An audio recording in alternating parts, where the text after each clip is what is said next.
Hey guys, man, I'm gonna talk to you guys about Barcelona 1, Sevilla 1. This is my match review. Now I know this was extremely late. I was supposed to do this yesterday, and I do apologize for that in advance. That's because of the fact that I had a lot of work to do yesterday. I had a lot of work to do yesterday, and I wasn't sure if I would have time at all yesterday, and turns out I didn't have much time. So rather, what I'm gonna do from now, I'm gonna do is today. Now, if I do have something like this in the future, what I'll probably do is probably leave in the comment section below or maybe in the community tab to let you guys know when I can do the match review whatsoever or any video of that matter. Okay, so with that said, let's go to get started. Now, I do want to kind of change the format of how I did the match reviews. So instead of me going through players, talk about who did good, talk about who did bad, and then talk about like the entire game, I'm going to basically do this kind of way. And I think this fits more the video for me is that we're going to be talking about is that we'll talk about the players, everyone, as I did before, except this time we'll do categorically. So instead of individually speaking of everyone, we'll basically do as a group. Okay. And then basically I'll talk about the good things and then the bad things and then my overall feelings of the game. All right. So that said, let's go and get started. So I look at this lineup that Ronald Koeman implemented. And I'm so glad he used the same lineup because, like I said before, guys, we really need to establish some consistency. We need to establish some chemistry. And it's good to see that he isn't making too many changes. And obviously, we'll get to the point where this team is so good that they're playing so well that we're going to have to make some changes. It's inevitable, right? It is inevitable that we have to make some changes with this team. However, it's still in the very early stages, and I still think that he should stick with the same lineup up until perhaps maybe after January. Then I would maybe consider making some quick tweaks or two. And if there's a tweak that needs to be done, try to only do it to minimal players. Try not to change the entire system, right?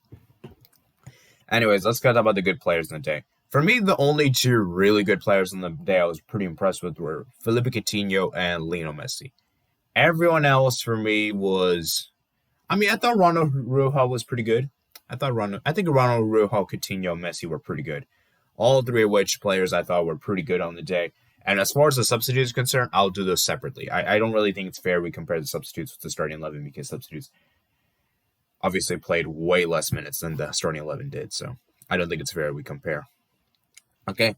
Like I said before, guys, so I really think these three players were great on the day. Maybe not great is the right word. They were good. They were the best players on the day for sure. And I would have to give the man of the match to Coutinho. Coutinho orchestrated everything. He scored that goal, scored the decisive equalizer, and put everything back to level, So I really think that Coutinho is a player that we can use so much in the team. And I'm so glad Coutinho is actually finding his form. As for Lionel Messi, of course, Lionel Messi has always been good. However, I did notice that Lionel Messi is starting under Ronald Koeman. I did start to notice that Lionel Messi, his magic or his brilliance is starting to get less and less noticeable in some ways. And I'm starting to get the feel that he isn't as I don't want to say he was not there. He was just not he's just not what we expected from the past. We expected so much from Messi, and that Messi is like, he's still doing it, but it's just like not as good as he used to be, right? And obviously I can understand because of age and all that, and we're playing a new team. And it's good to see that we're not relying on Lionel Messi for the creativity and for everything.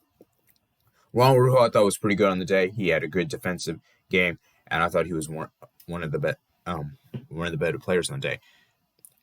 Now let's talk about the average players. Average players for me on the day, I would say, were probably most people on the day. Most people to me were average, with the exception of Griezmann. Griezmann for me on the day was just not good. I'm starting to question if Griezmann should even be in the starting 11. I'm starting to even get the question that should he even feature for us whatsoever, because I'm really confused where Griezmann plays now. I'm really confused because Griezmann for me, he cannot play as a right midfielder. He cannot play as in the right wing. He cannot play on the right wing or any wings for that matter. He has to play as a striker.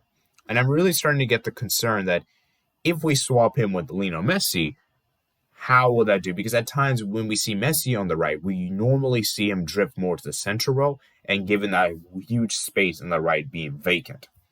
So there's a huge tactical problem there is with Lionel Messi and Antoine Griezmann, because both players don't really like to be on the wings. Both players like to be central, and we're starting to get the issue that if we put Griezmann, one of these sides are going to get vacant And that's a big issue. And I really don't know how we're going to address this. I'm really curious to see how Ronald Koeman will approach this in the big games. Because like I said before, guys, that's a huge issue. That's a huge concern. Which brings me into my negatives. Okay.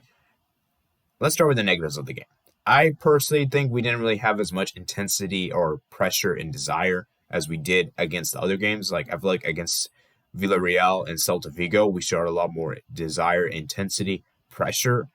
I feel like in this game we never really showed that. I feel like in this game we were sorry about that, guys.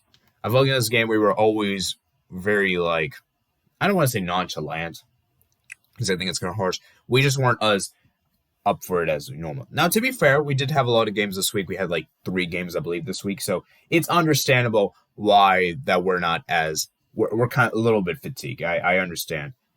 That said, though, we're gonna have to get over this. We're gonna have to get over this. This is just part of football. You know, some teams play more than 3 games in a week. You know, and we're just gonna have to get used to it. We might have to do some rotation, maybe potentially. Maybe some rotation is necessary, and that's the challenging part. You know, football is not an easy sport, man. It isn't. So I really think that's a huge negative. And I also have to contribute say on top of this that I felt like our attack on the day was very, very limited. We were either doing the left or the center. Okay. Never really the right. And that's a huge problem. That's a huge problem because for me, in order to be a balanced team, you got to attack well in all areas of the pitch. You got to attack well both centrally, on the left, and on the right. And that's why I question why in the earth was Ousmane Dembele not brought in. Because I feel like Ousmane Dembele, for me, could have easily replaced Griezmann. And I felt like he could have impacted the game and really gave a good result. Because like I said before, guys, we haven't seen Dembele since Villarreal. He hasn't played since then. And there's a lot of transfer speculation that he could be going to Manchester United.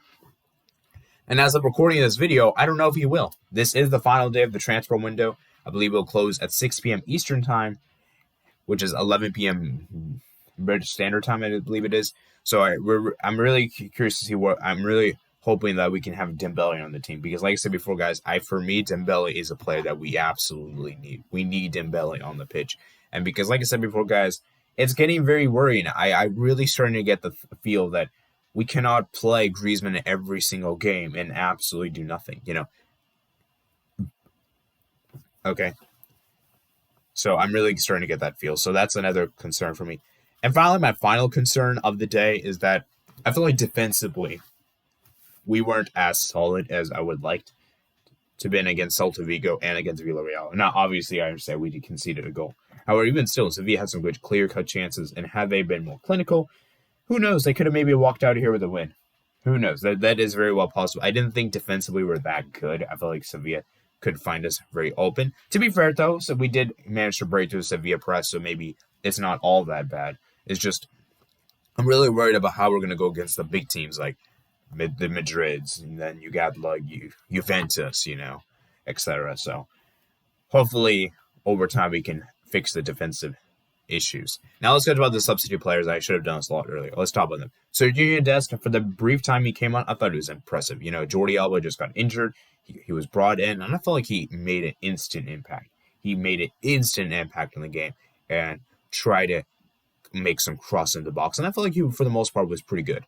Milan Pjanic, I thought he was okay. Didn't really change too much to the game. Pedri, in my opinion, just wasn't really part of the game whatsoever. I feel like Pedri he wasn't really involved as much. Trincao, he did get some chance. I believe he did force Bona to make a good save towards the end. Of course, there was a huge decision at the very end of the game where Messi was fouled in the box, I believe, and no penalty was awarded. And I don't even think VAR even looked at it. And I think the referee was like, no penalty. And I was like, what the freak? Because that could have been a penalty. That could have been a penalty, and maybe Barca could have won the game.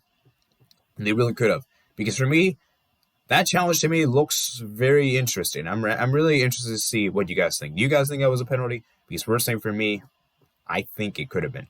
Anyways, let's move on to the positives. Some positives displays from the game is that we don't have to rely on Lionel Messi. We're starting to kind of be more of a team, which is obviously great. And my last positive I would have is that we didn't let the goal that Sevilla scored damage us. We in fact came back into the game, and I feel like that gave us momentum and gave us the energy we needed to get that equalizer. So overall, like I said, guys, a pretty good performance in the day. I'm not gonna go ahead and say this is a bad performance. Like I said before, guys, a draw is not a bad result. Let me just say that right now, guys. A draw is not a bad result against a good team like Sevilla, man. You know, and what for me right now is very important is that we perform very well. Now, as far as my ratings for Ronald Koeman, let's talk about Ronald Koeman real quick because I didn't talk about him. On the day, I felt like Ronald Koeman was okay. I felt like he made the substitutions. He tried to change the game. However, I would have liked to have seen him make more unpredictable changes, meaning that I would have liked for him to go out of the will, maybe bring on Ricky Puig, maybe bring on Conrad de la Fuente, instead of bringing on the expected players like every single game. So I'm hoping that Ronald Koeman can try to change it up a bit, or maybe Carlos Alenia, etc. I'm really hoping that Ronald Koeman could try to change what he's doing for the subs, because I feel like the timing of the subs is good. It's just I would have liked to have seen him maybe make more unpredictable, right? And that way we can cause some issues. And maybe we should have a super sub on the team, and I think the super sub for me, in my opinion, on this team would be Ousmane Dembele. So I would say Koeman on the day was probably average, not really too impressive, not really too bad. Of course, nothing drastic was made, and so forth. So, like I said before, guys, that's just my quick thoughts on the game. I thought this was a pretty decent result. It's against Sevilla. We're still in the early stages. And so, yeah. Hope you guys enjoyed the video, guys. Let me know what you guys think below in the comments below. And remember to comment, like, and subscribe.